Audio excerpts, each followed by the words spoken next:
I had good job.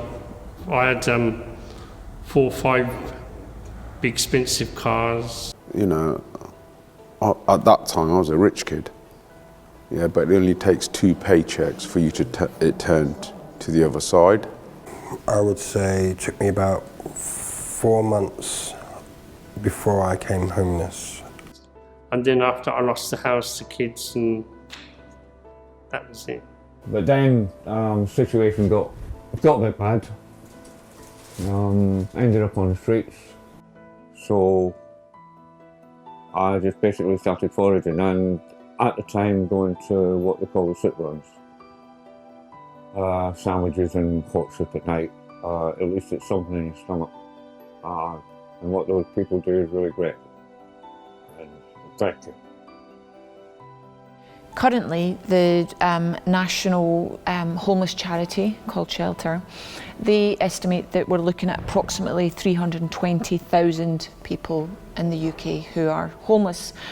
But they acknowledge, and everybody acknowledges, that it's very difficult to get a true, accurate figure of levels of homelessness in the UK. So what we see across all 4 nations of the UK are that there are differences in the approach taken to measuring or estimating the number of people sleeping rough or experiencing homelessness. So in England, in 2018, the number of people estimated to be sleeping rough was 2% lower than in 2017, but still up 165% on the 2010 figure, so a big increase. In Scotland, we see that the number has been relatively stable over about the past 5 years or so. In Wales, there's been an increase in the number of people estimated to be sleeping rough. And in Northern Ireland, outside of Belfast, there's no national figure. It's difficult now, it has been difficult historically, both because of the way in which local authorities gather data on their homelessness numbers, but also because we've got these terms of homelessness which are different according to the law. So we have people who are statutorily homeless, which means that they are accepted by local authorities as eligible. They're in priority need, they're eligible for full duty housing support.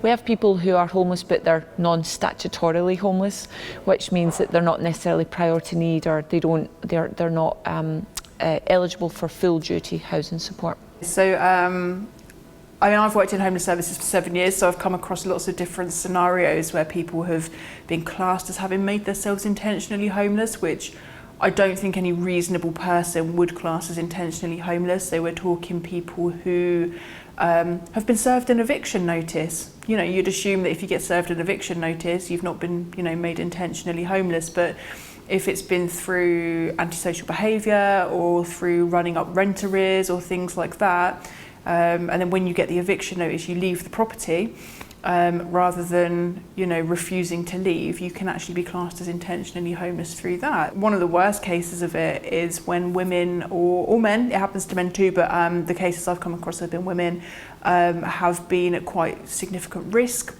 from a partner or ex-partner, and they've chosen to leave their property in order to remain safe or to keep their children safe, and they have been classed as intentionally homeless. But those are just the homeless people that present to local authorities as in need of housing.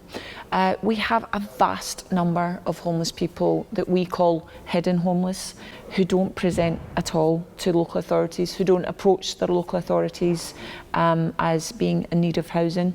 And so this category of hidden homeless covers a vast number of people. We don't currently have figures for the numbers of hidden homeless people, but one charity, the homeless charity for single persons called Crisis, estimates that we're looking at approximately 3 million concealed households. And concealed households might be houses where people are overcrowded, people want to leave because of the levels of overcrowding, people living in absolute poor quality, dire accommodation. And we also have, under the hidden homeless category, people who are sofa surfing, who are moving from house to house, living with their mates, living with their family. Yeah, I stayed from place to place.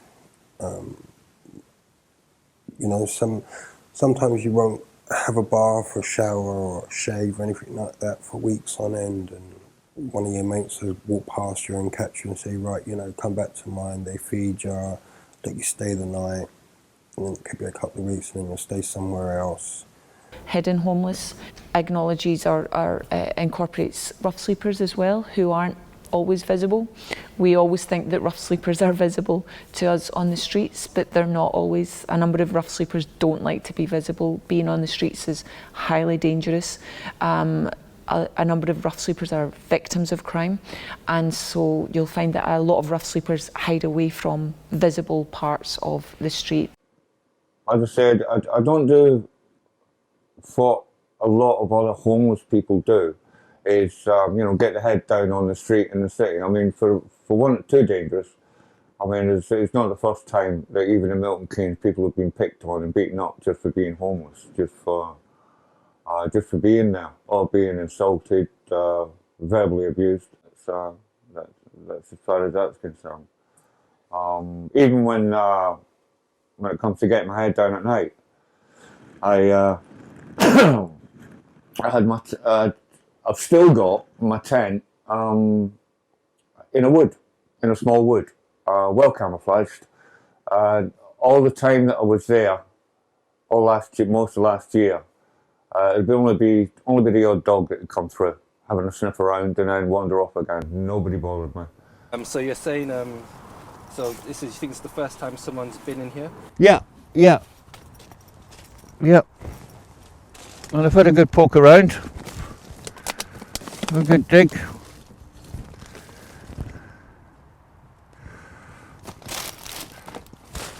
Yeah, I'm gonna have to get those those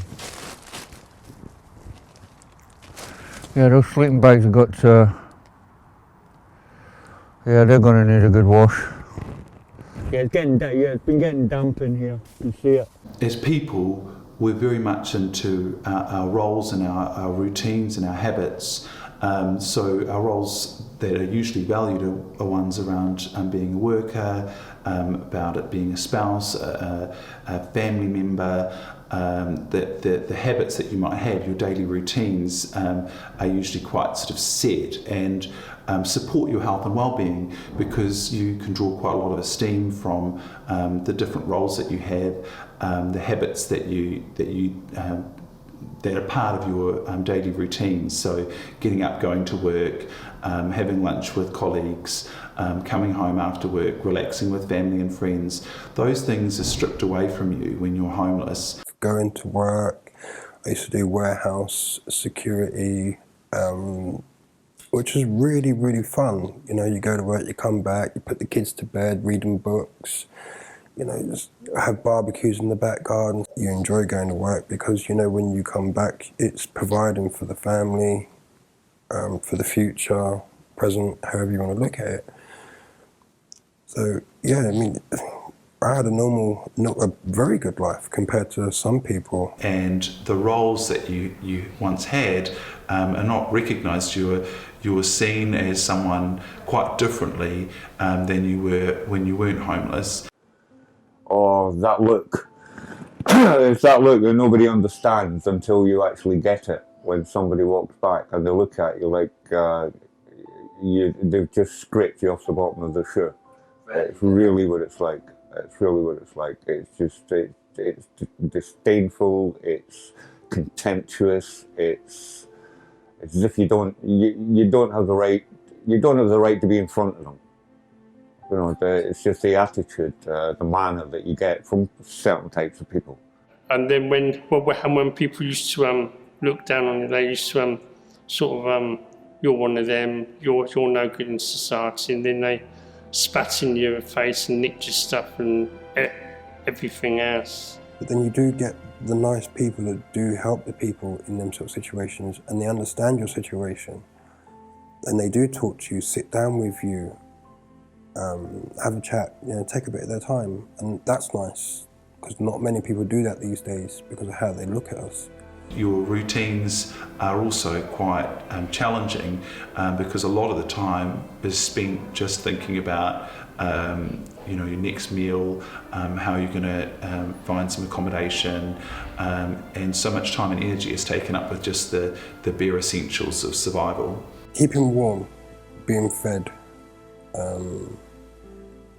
trying to get out of the rain and the wind, because you don't have anywhere to go, so when you're freezing cold and you're wet, it gets even worse. And that can damage your self-esteem and your confidence quite a bit if you let it. I've done it, and when I was out there, I felt suicidal quite a few times. I thought, well, there's nobody out here to help me. But why I didn't do it, I was just thinking about my kids. I think what the kids can do with and without their dads. So of course I didn't do it. But there's a few times when I wanted to. I thought no. But I mean, those people don't know you, so who are they to judge? The same thing could happen to them. Yeah. And maybe it should, just to let them know what it's like to be on the other end of it.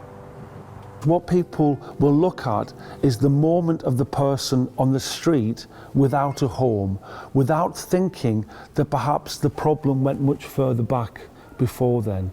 Everybody on the street, as we know, has their problems.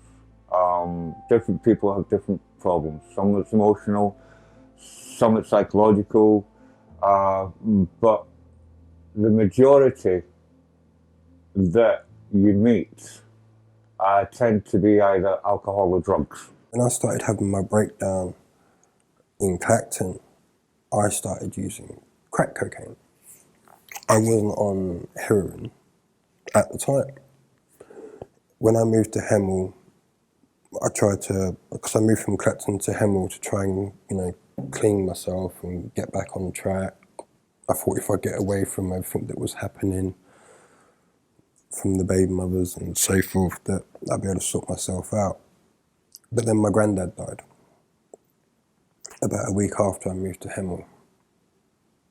So I deteriorated even worse. And I think for me, that was the last nail for me that got hammered. And I hit the lowest I could ever go. And then that's when I started hitting onto heroin as well. I mean, one of the other challenges, of course, in terms of mental health is that it's the is it cause and effect in terms of homelessness. Of course, people that are homeless are much more likely to have mental health issues and addiction issues, but the homelessness is not helping. Rough sleeping particularly is traumatic. It can actually cause PTSD, it can cause depression, it can cause anxiety. It's brutal on the streets. People get attacked, people even get urinated on, people get treated as less than human. It's a very, very traumatic thing, and it's traumatic not knowing where your next meal's coming from or where you're going to sleep that night. So even if you didn't have any mental health problems going onto the streets, actually, coming off the streets, it's likely that you're going to need some mental health support. But there's also the fact that a significant amount of people do lose their properties because of mental health problems, meaning that they struggle to maintain a tenancy in the first place. So it's it's a real tricky situation all round. Then also it's tricky to work with, so it's tricky to get someone referred into mental health teams if they are currently substance misusing. So it's difficult for the mental health teams to know what symptoms come from the drug use and what symptoms come from the actual mental health issues. So quite often they'll say, well, you need to deal with your addiction issues first before we can work with you. There's also the fact that, if you don't have an address, where's your appointment letter going to get sent to? So there's so many barriers to actually help, getting help for your mental health while you're currently on the streets. Meanwhile, your mental health might be getting worse and worse because you're on the streets. So it's really difficult. And one of the biggest challenges is that, say, for example, to get the accommodation, someone will have to not be using alcohol and drugs, but it's really difficult to go completely clean when you're living on the streets, because it's such a challenging, horrible environment to be in. That's often one of the ways in which people manage. So it becomes this vicious cycle. You can't get the support until you stop using, but you can't stop using because it's the only way that you're managing in the environment that you're in. So we know that you can't just generate this down and look to blame the individuals and say that person is somehow a problem because they're living on the street. We know that we don't have appropriate income and welfare support for people so they can get their own kind of housings. We know that many of the issues which directly face us on the streets in terms of people living rough, we know that they're not just about individual problems or private troubles. We know that they're also public issues. They also reflect the policies of government, the policies of austerity. The impacts of austerity have had quite drastic effects on homelessness. Since 2010, when austerity policies were rolled out, we've seen a number of welfare reforms, such as the benefit caps, the bedroom tax, the Localism Act, which affected housing policies essentially. If we think about austerity more widely and its impact on homelessness services, what we see is that between 2010 and 2017, which is the latest year for which figures are available at the moment, there's a 23% reduction in the number of accommodation services available to people experiencing homelessness, and a 21% loss in the number of bed spaces. It's a long time ago, it's about 20 years since I was working in Soho in community mental health, and we had clients who were homeless, and it was really challenging because they were in hospital a lot of the time because there was nowhere else for them to go. They didn't need to be in an inpatient mental health unit. They did initially when they were first referred, first admitted, but then there was nowhere. And so it also creates all sorts of challenges because no one wants to be in an inpatient mental health unit longer than they have to be, but there was nowhere else for them to be referred to. And this is a common issue that they're going to be there's going to be a shortage of accommodation in the community, and we need to invest sufficiently to make sure that there are the supports available when they're needed. I went to the council and I said to them, I said, look, I've got a job. I need to find a place to stay. Can you help me with that? They're like, you have to find it yourself. We'll pay your first month's rent and deposit. But then there's so many landlords in Milton Keynes that don't accept DSS, even though it was only for the first month. I had my work contract and everything. Up to 40% of landlords, it's estimated, won't accept either housing benefit or universal credit. And so that means that the properties available to people in receipt of one of these benefits reduces drastically. So people are often forced to choose between accommodation that might not be suitable or might be of poorer quality than other people might have access to because the market available is so reduced. We've seen a number of welfare reforms like those that made it very difficult for people to maintain their housing, and it made it very difficult for people to afford their rent. So if we take universal credit, there are different aspects of this that have probably impacted on homelessness. So one might be that there's a 6-week wait for payment when you're entitled to universal credit. And although you can ask for an advance on that payment, you will still have to pay that back. So there's a 6-week period where even if you're in receipt of money, over the long term that will be deducted from the amount of benefit that you get. And that's a big change from job seekers allowance. And when you're homeless, trying to get welfare benefits, you can't get it because you need an address to send your benefits, and you need a bank account and everything else. A number of vulnerable and low-income families do live in the private rented sector. And the private rented sector is uncontrolled, it's deregulated. So that means that a landlord can charge £60 per week for rent or £1,000 per week for rent. And there's no control on rents in the private rented sector. And the landlords do kind of know that actually people are fearful of losing their home. There's certainly some issues with people not wanting to rock the boat with their landlords because they worry that people are, that they're going to be made homeless. Even though there's technically laws in place to prevent that, it can be got around in other ways. We can also see the impact of the local housing allowance, which is now a part of either new housing benefit claims or universal credit claims.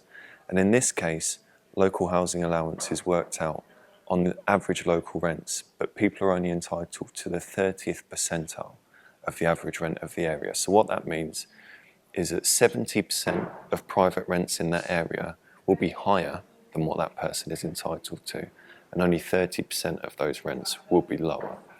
So that means that in lots of cases, people won't be able to afford accommodation that might be suitable for them, or they might have to top it up out of their benefit. A number of housing policies that came into effect during the 1980s, and this was around the time actually we started to see homelessness not as an individual problem per se, but as a problem directly related to housing and poverty. One really important housing policy that came into effect in the 1980s was the Housing Act, which introduced the Right to Buy Act. And the Right to Buy Act allowed tenants to buy their own home with a 75% discount of the market rate. So it allowed people essentially to buy their council home that they were currently occupying at a very affordable rate. It's essentially 25% of the full cost. And so what we saw happen there is we saw approximately 2 million council houses sold off under the Right to Buy. And those houses weren't replaced. That money as well that was raised in revenue through selling off council stock didn't go back to the local authorities to invest in the communities. It went straight to central government. So we didn't see a reinvestment through the sell-off of those council homes. And essentially we ended up with what's called a residual stock, and the homes that weren't sold off were the poor quality homes. And so we saw a polarisation of home ownership and a renting of poor council housing stock. And that occurred basically in the early 1980s. Another aspect of welfare reform is that when people are in private sector rentals, rather than the payment of their housing benefit or the housing element of their universal credit going direct to their landlord, as would have been the case previously, they might be asked to manage that payment themselves. So they'll be paid it and they'll be asked to then pay it to their landlords. And that can cause complications for people. If someone has been housed and they get a direct payment rather than it going to a landlord, there are people who have real concerns about that, and I think that to do a kind of one-size-fits-all thing, you know, if someone's an addict and they're saying to you, I'm not going to be able to manage this money if you hand it all to me, I think actually that's really good forward planning from them. Traditionally, the social housing sector has always been the more affordable, genuinely affordable form of housing. But since the Localism Act came into effect in 2011, the government reduced subsidy funding to social housing associations, and it reduced its funding from approximately 8 billion to 4 billion to social housing organisations. And in order to compensate for that loss, social housing organisations were allowed to introduce what's called affordable rents. And affordable rents are more expensive than social rents. Social rents tend to be at 50% of the market rate, whereas affordable rents are at 80% of the market rate. So what's happened since 2011 in social housing forms of accommodation, we've seen a rise in rents there too, and we've seen a rise in the private rented sector too. So since the welfare reforms come into effect, we've seen rents in private rented sector and social housing increase. As the rents are increasing in the housing sector, with the introduction of benefit caps, people haven't been able to cover the full rent or the full rental costs. So what's happened is that since 2011 and certainly since 2013, people have been forced to make up the shortfall in rent, because with benefit caps it now only covers so much of people's full weekly income, which includes housing rental costs. And so we've seen a massive fallout of that. We've seen a rise in numbers of homelessness because of those policies in a deregulated housing market. We've seen at the peak, we've seen soaring rates of eviction. We've seen unprecedented levels of eviction occurring in the rented sector, both social housing and private rented sector. At the peak, we've seen about 115 evictions take place per day. And as a result, those people who are being evicted, they have to present to their local authority as, you know, for homeless status, as a homeless applicant, in order to qualify for emergency housing. Also, what happened under the Localism Act is that homeless families would normally be housed in social housing and social rented housing, because it was a form of cheap and a form of quality housing. So it was a source of housing for vulnerable homeless families. But since 2011, and for the first time in the history of our welfare state, local authorities are able to discharge their duty and offload homeless families into the private rented sector to house them in the private rented sector. And that's also creating problems for homeless families. As I've said, the rents in the private rented sector are extremely high, it's extremely precarious, there's no security of tenure there. So what's happened since the rollout of austerity policies is we've seen very vulnerable homeless families being housed in very volatile and expensive housing market. And even those families that are in traditionally cheaper rented housing, they're finding it very difficult to pay for rents in social housing.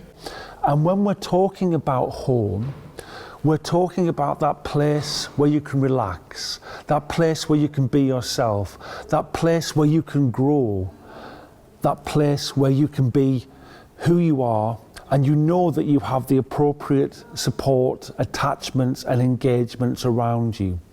When you're starting to talk about issues to do with people on the streets, those things are not present. Homelessness is more than simply being without a roof. It's about a set of emotional and relational connections with other people, have a strong feeling of sense of home. And those people who are rough sleepers have actually often had that deprived. And that deprivation of a sense of place and a sense of home in the first instance might have led to mental health problems or substance use problems or difficulties at school or difficulty with other kinds of relationships. And I think for people that are homeless, we haven't seen the beds, the accommodation that's needed. We haven't seen the specialist support in terms of drugs and alcohol support, and in terms of vocational rehabilitation to support people from the street into secure housing and back into employment. There does need to be significant support for someone who has been housed. It can't just be about placing someone into a property. It has to be, well, actually, what support, holistic support does that person need? You know, do they need a drug and alcohol support worker? Do they need a mental health worker? Do they just need a generic support worker who's going to help them get all their bills set up and give them lifts to GP appointments initially and things like that? In terms of service provision, it needs to be integrated. So the services that are provided by the National Health Service need to be integrated and supported by social services. So it's done in a coordinated way where the people that are getting, homeless people are getting the accommodation that they need, the beds that they need, but they're also getting the mental health support that they're going to need as well, because often there are sort of complex health and wellbeing needs that need supporting, and it's not as straightforward as just saying here's a bed, or as straightforward as saying here's some counselling, perhaps some medication. It needs to be a combination of a range of different supports and factors. Hospitals, once they know you're homeless, they sort of get you treatment and then they just chuck you out of hospital. They just don't do no good, basically, because it still happens out at the hospital. So they just give you your treatment and then they just get rid of it. Happened to a few times. Reached to a few homeless guys. They just gone in hospital, then they just kicked them out. Because you're not really going to get the services aren't they're already stretched, and so it's about providing more for the people that need it. And also I think there's real wisdom in people that have been homeless supporting those that are homeless, because they can really relate to that experience. I mean, I think that sort of that their experience being on the streets means that they're then well positioned as mentors and supports for people. So why do you help support homeless people now? Because I've been there myself, and I know what they're going through at the and when they're on the streets. Because a lot of people just look down on them, and I'm trying to change their. I'm trying to get them motivated, like I did when I was out there. Sometimes it works, and sometimes it doesn't. So. As I said, I've already helped a few people, and one of them has actually got off the drugs themselves and actually got housed, and that was someone in Milton Keynes, where I'm currently at. So that's a real experience. So I'm looking forward to helping people out more in the future. There was a homeless guy when I used to go to meetings in London. Patrick Allen, he passed away. I used to see him every time I used to come off the station and stuff like that. And when he passed away, it wanted me to do something. And then I got some support to set this up in Milton Keynes from an international humanitarian organisation, Carlside International. So they supported me, and the Sikh temple in Milton Keynes supported me. And then it was up to me afterwards just to bring people on board, like restaurants and things like that. So I set up a couple of soup kitchens in Aylesbury, and then I also do I work in do night shelter in Northampton, Bedford, and all around the surrounding areas. Some people watching this might find it difficult to relate to homelessness, because they'll think, well, I've got my friends, I've got my family that would support me, so I know that I have that sort of safety net. But that's an assumption we make. Not everyone has that. And you know, an example might be for LGBT young people, where they come out to their family and their family rejects them, and they cast them out. They literally say, "We don't know you," and they might start sofa surfing with some friends, but their friends can only do that for a limited period of time. They're too old then to be getting support from social services, because they're not seen as a minor anymore. They're an older teen, and they're finding it difficult to get a job. They can't complete school, and you can see that they become really quite vulnerable. And there might be some nights when they're sleeping rough because they can't get accommodation, staying on a friend's sofa, and then there are more and more nights when they're staying on the street, and less nights when they're staying with friends. Well, what do you think when you see them? My first, honestly, I'm thinking, poor bastard. How, why, what's the situation? I think everybody should do it for a fortnight. Everybody should be made to do it for a fortnight. Be homeless for a fortnight. You can't be a politician until you've been homeless. You know, people make promises before they come into power, and if you're going to make a promise, keep to it when you do come into power. But that's what it is. I mean, a place like Milton Keynes shouldn't have that level of homelessness the way it is now. It should be, there's so many empty buildings out there, you can house people.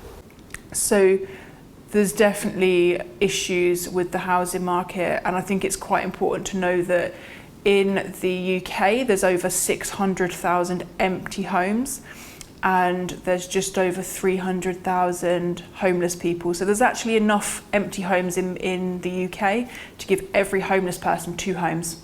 Every time I tried Every door that I went to just got shut in my face, whether it was council, whether it was probation, whether it was a homeless team or a shelter. Every door, every avenue got closed. No, you're too old. No, there's no support for you. You got no connections to here. Family members, let's just say. So when you're trying, and people say to you, why don't you try and get off the street? You know, there's so many options for you. No, there's not. When people are rough sleeping in particular, there's not always many resources available to them. And so there is, theft is not uncommon, which obviously is a criminal activity. But we also kind of have things like the fact that many people, even if they didn't have a substance misuse issue when they went onto the streets, will frequently end up with one. Whether that's because everyone around them's doing it and it's like, do you know what, it's rough on the streets, I might as well. Or whether that's because, and this does happen, drug dealers will target homeless people because they know they're quite vulnerable, they know they're in a bad way, they know that if they get them hooked onto stuff, they'll actually be, a very good regular customer. So in the UK, it's not illegal to be homeless in the UK, but currently there are civil laws and criminal laws which make the behaviours and activities of homeless people in the UK illegal. In Hemel Hempstead, let's just say, I had this one particular police officer who knew me, and he was such a nice bloke, but yet he had a job to do, and I understand that, and I appreciate that. But then there's some other police officers that just really wasn't nice. Even if they know you, they don't know you, they're so hard on you. It's like, I got back problems. So I never used to give the police any trouble anyway. But they're always on your case. Even if you're just walking through and you've done absolutely nothing wrong, you just come out of the court, so you've done nothing, you've done no stealing, no nothing, no drugs, nothing like that at all. They still pull you over. And by criminalising the activities of homeless people in the UK, makes it very difficult for homeless people to exist without committing a crime. If you get caught begging, you get caution, penalised for it, whatever you want to call it, but you only get so many chances, like 2, I think. So I've known a few people to be kicked out of the centre and go to prison just for that alone. The amount of people that shoplift is unbelievable. It's a lot more than what you think. So most of them end up going to prison. So, for example, it's illegal to be drinking in public in certain parts of city areas. It's illegal to be found begging, to be receiving, asking for money. If you didn't have beggars, people wouldn't be able to show humanity. So, in a way, they provide a service. It's not that I've got anything against begging, it's just that I can't do it myself. I just can't do it. You're not going to have a sufficient income often, which is the case. You're not going to have sufficient material resources. You're not going to have all the very many things that we need just to kind of get through from a day to day. I mean, I've been hungry, and I've walked into stores, and I'm talking about well before the what do you call it, all the security that they have these days. And I just couldn't do it. I just couldn't do it. I had a tin of ham in front of me, a big tin of ham, one of those big oval ones, big tin of ham in front of me, and I just couldn't do it. I think because a few times that I did steal when I was a kid, petty stuff, I just felt so bad about it. And 9 times out of 10 I always got caught anyway. So that in itself, as a context, is likely to generate certain forms of criminal activity which are going to be just about how do you get through to get enough to eat, how do you get enough to stay warm, how do you get enough to actually have sufficient life resources just to actually survive. If we think about the criminalisation of homelessness, what we see is that as well as historical legislation like the Vagrancy Act that's used, we also see the introduction of things like Public Spaces Protection Orders, or PSPOs as they're often called. Although government guidance from 2017 says that PSPOs shouldn't criminalise rough sleeping and homelessness, the Freedom of Information request that the Manifesto Club put in 2019 found that 3 local authorities are still issuing PSPOs in relation to activities relating to rough sleeping, and that about 20 or so are still using these to criminalise things like begging or loitering in public spaces. And we are seeing increasingly local authorities relying on the police, and we're seeing increasing police monitoring of homeless people living on the streets in order to clamp down on vagrancy-related offences. And so we've seen about 70% increase in vagrancy-related offences since 2006 to current times. We've seen a 70% increase there. So as we're seeing a rise in numbers of homelessness, we're also seeing a rise in the numbers of civil orders and criminal laws that are used against the homeless as well. A second dimension which is very, very important, particularly in the context of rough sleepers, is of course the visibility and the very public nature of the actual homelessness itself, and therefore often the very public nature of the criminal activity, which is much more likely to be policed and much more likely to be identified and therefore dealt with by the criminal process more broadly. So you have, in the first instance, where many people will often break the law. They may break the law in a private space. They may break the law in their homes.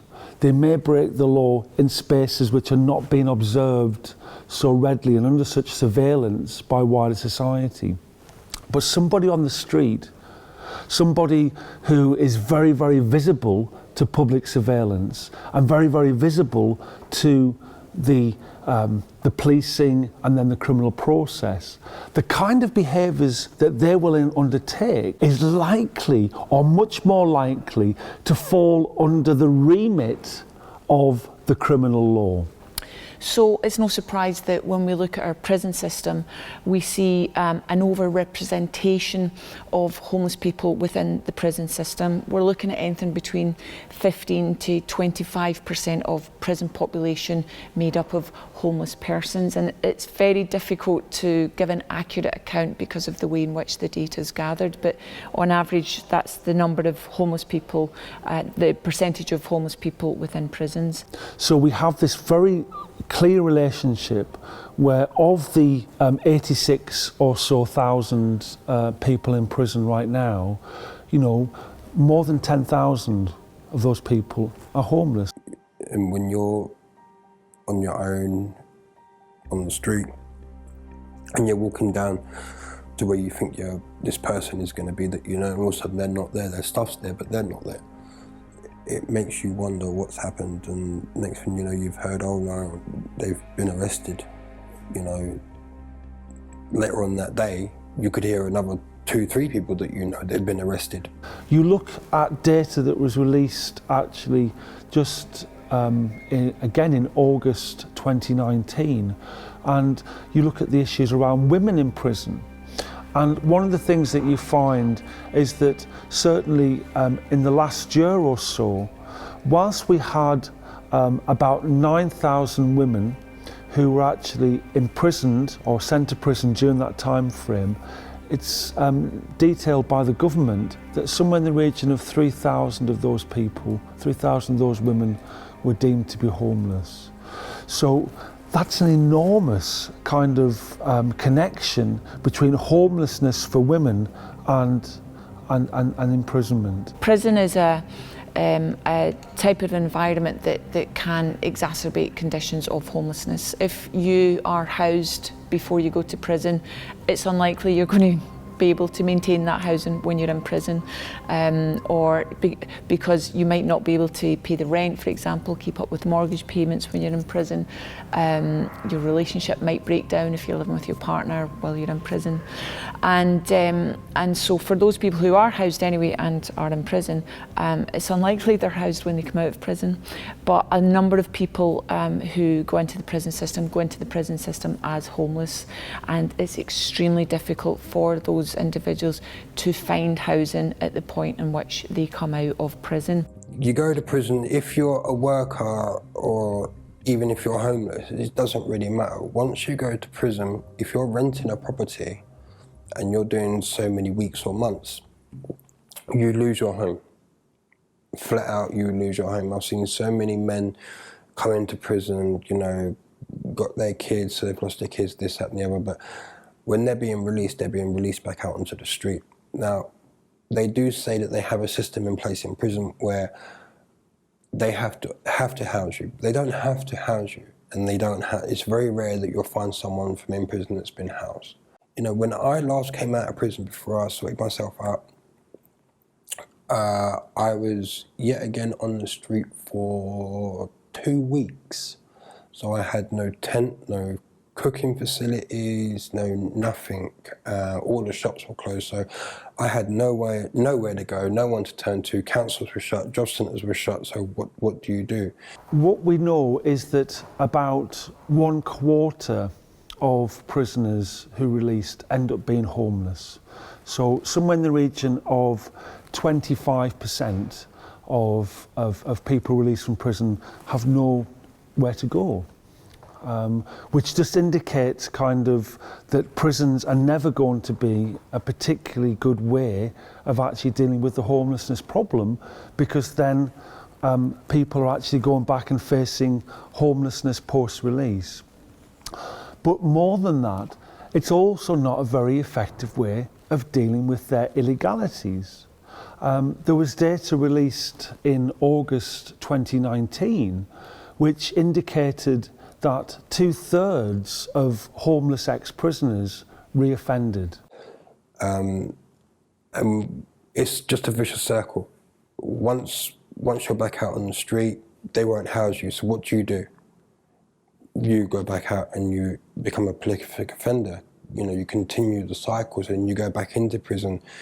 You know, I've put myself in prison a few times on purpose to try and get housed, try and get off the street, because that's what I was told to do. What criminologists do is they say, well, look at the backgrounds of these people, look at homeless people, look at people with mental health problems, look at people with substance use issues, look at people who've been excluded from school, and so on and so forth.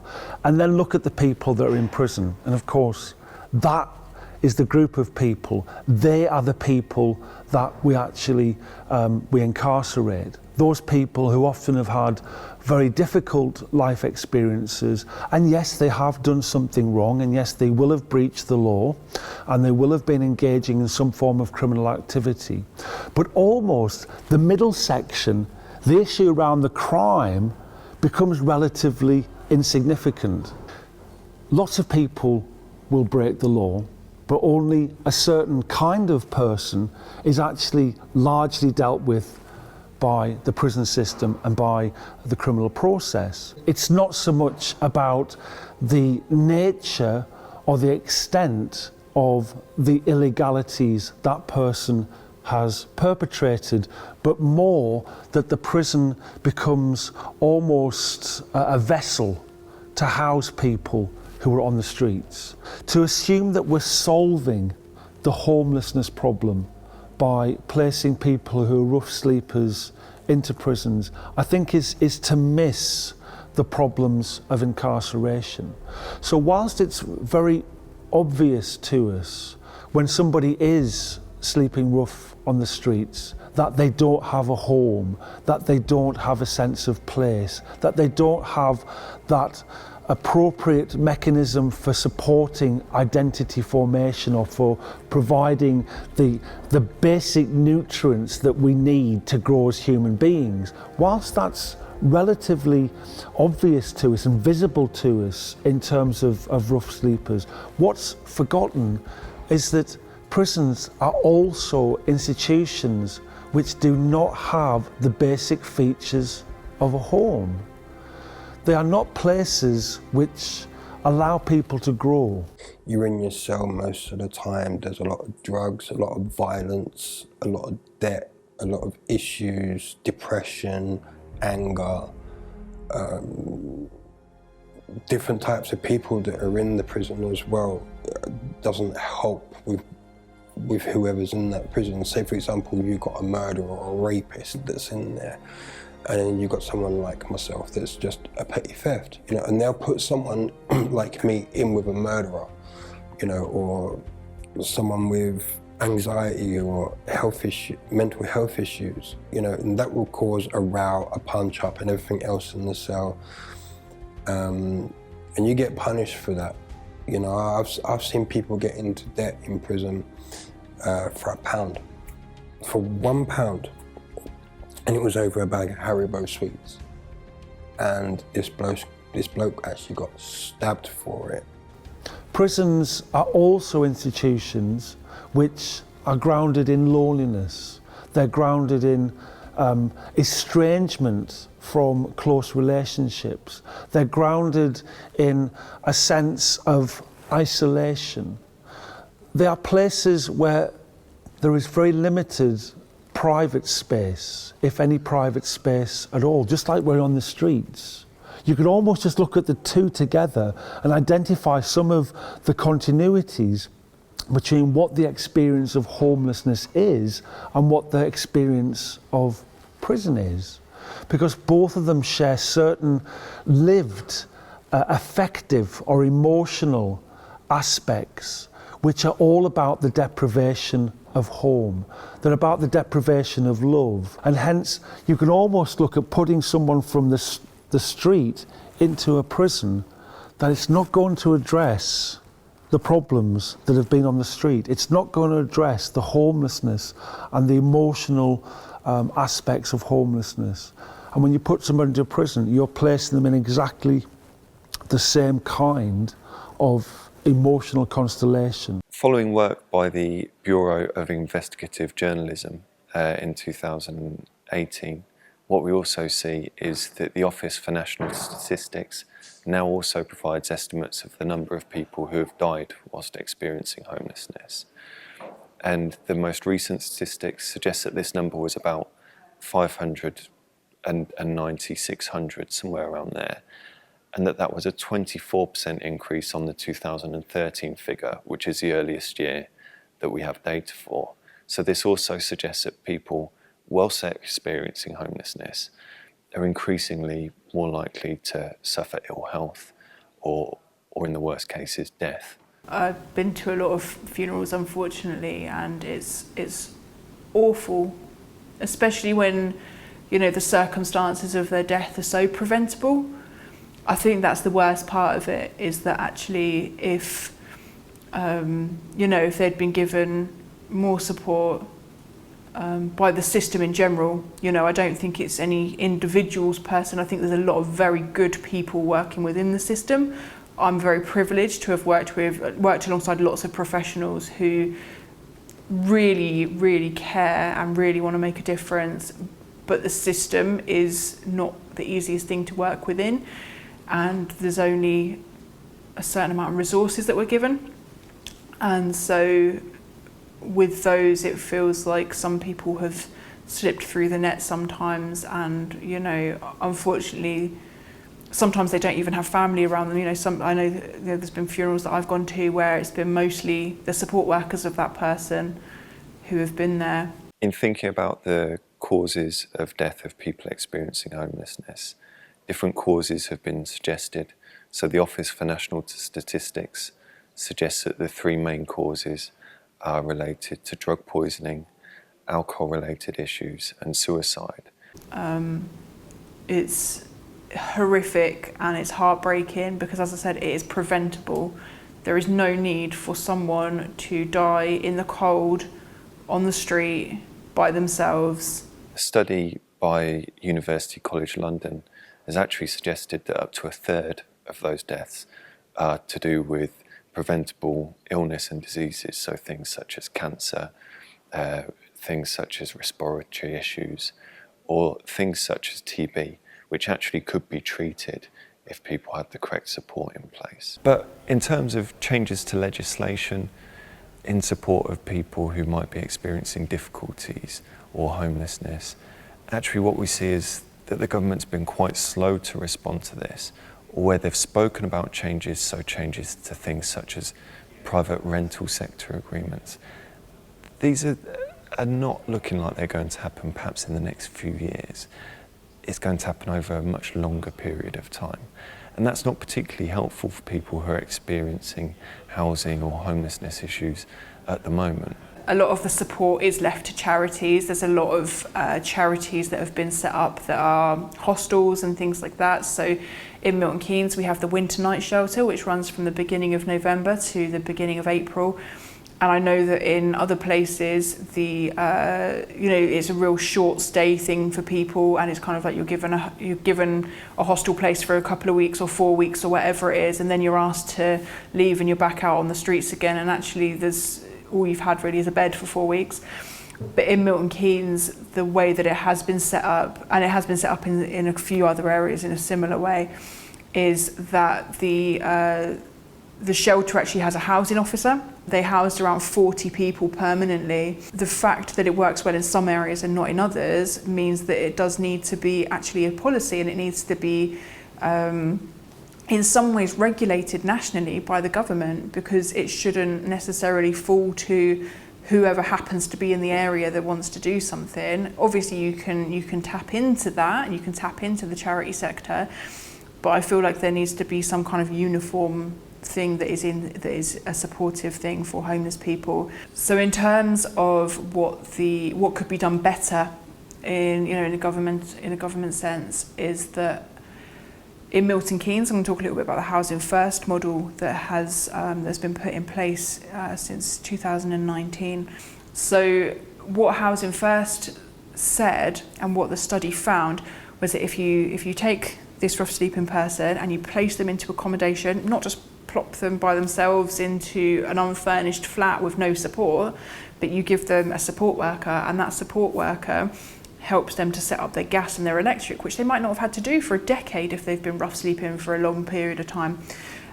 Helps them to get registered with a GP. Helps them set up a bank account if they've not got one. Helps them get registered with drug and alcohol services. Takes them to all their appointments, and provides that really intensive support. And what was found in Milton Keynes was, on day one, I believe they housed 40 people, and they ended up having to get more stock. But from those people that got housed, I believe only 1 or 2 went back onto the streets.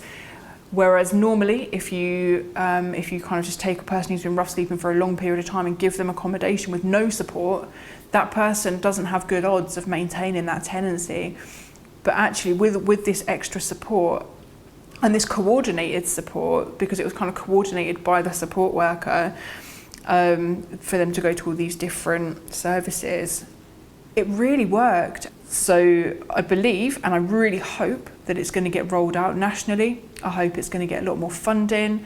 I hope that it grows in Milton Keynes. It's actually cheaper to get a house, get a support worker, put the homeless person there and give them that support, than it is to leave someone homeless long term. Because when someone's homeless long term, you end up with lots of different, crimes being committed. So it really does make sense from a financial point of view, even if you just want to go, want to look at it from that angle. But actually from a human angle, just to be able to take someone who needs that support and give them that support and watch them flourish is a really beautiful thing. So that's what I hope to see in the coming years nationwide from the government. But for the last 3 months of my life on the drugs, I was using needles. And for me, that was a big game changer. Like I've explained to a few people, once you start using needles, that's pretty much the end of the line for you. You deteriorate, you lose weight, you lose focus in every way, you lose pride, dignity, everything. You've lost yourself completely once you get to that point. And for me, even though once upon a time I didn't want to be here. When I saw my mate die, that's when I turned myself in my head and I said, look, you got to do something about this, you got to get off the street, otherwise you just really ain't going to be here. And I got kids, so I want to be there for my kids. I've done a straight detox, which not many people can do. It's so hard to do. You know, you don't, 4.5 weeks I was in sheer hell. You know, while that's all coming out of my system, like I said, you got diarrhea, you got shakes, you got headaches, all sorts of things that's going on with your body.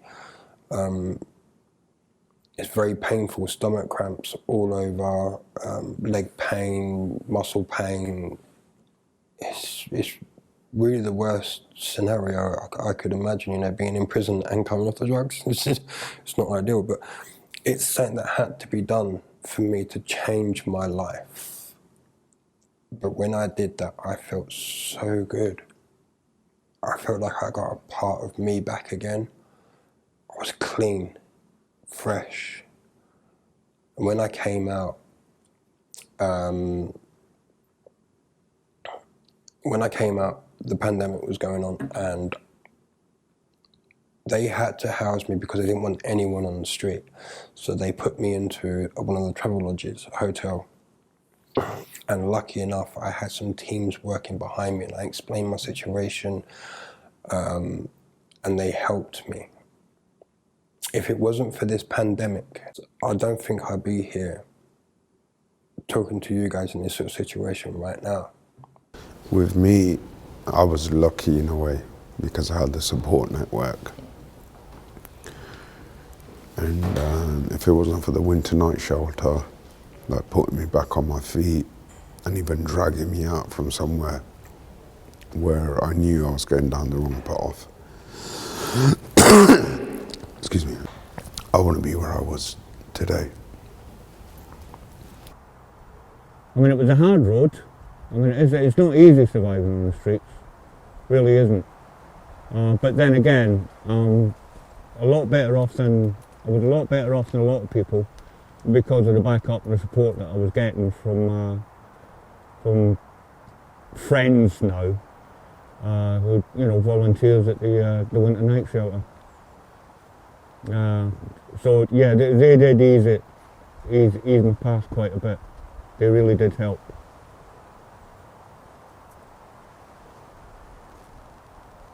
That's good. You know, from the tent to the sleeping bags, the camp bed, and you know, just other little things when, you know, they'd appear. Bring me some food, and just that contact. It's important. It really did help. Yeah. But as it is every year here, it's the weather. And I'm 62 now, so I'm not a spring chicken anymore. And when the weather starts to get cold, that's when it starts to tell. So again, from December up until the 5th of January was when the placement came through for where I am now, which is an organisation called Amicus, and it centres on ex-service people, ex-military, who are homeless, and gives them a base where they can make a fresh start.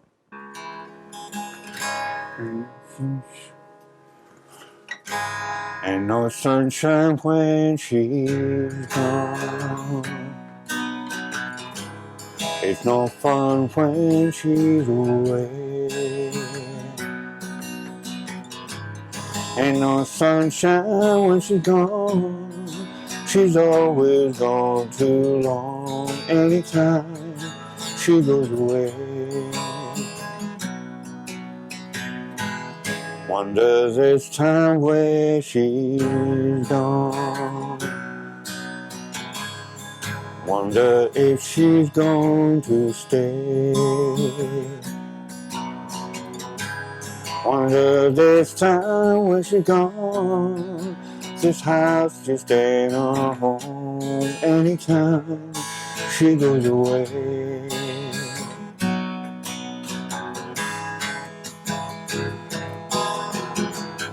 I don't know, I know, I know, I know. I don't know, I know, I know, I know, I don't know, no, no, no.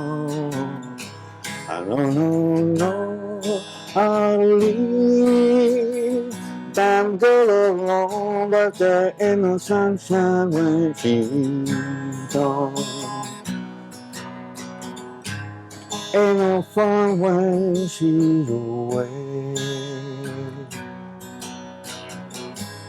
Ain't no sunshine when she's gone.